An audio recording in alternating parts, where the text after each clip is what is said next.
Hello everyone, কেমন আছো তোমরা সবাই? সকাল থেকেই বৃষ্টি হচ্ছে আর চলে এলাম আরও একটি ছোট্ট মিনি ব্লগ নিয়ে। আজকে ছিল রবিবার, আর বাঙালির রবিবার মানেই মাংস ভাত। আমাদের বাড়িতে আজ মাটন কারি হয়েছিল, আর মা কিন্তু সমস্ত মশলাগুলো শিলে বেটেই রান্না করেছিল।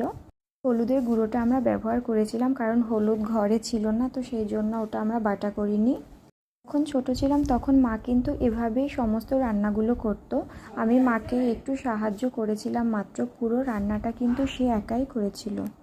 ট্রেনের ভিতরে আলু খেতে খুবই ভালো লাগে, তো মা ডুমো ডুমো আলু কেটে প্রথমে ভেজে নিয়েছিল, তারপরে যেভাবে রান্নাটা হয় সেভাবে করেছিল। পেঁয়াজ সমস্ত কিছু ভালো করে ভেজে গোটা ফোড়ন দিয়ে একটু টমেটো কুচি, মশলা বাটা মশলাগুলো হলুদ গুঁড়ো দিয়ে ভালো করে কষিয়ে নিয়েছিল।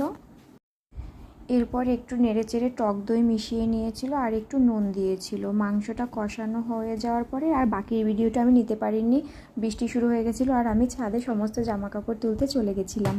আজকের দুপুরের মেনুতে কী ছিল অবশ্যই কমেন্ট করে জানাবে কিন্তু।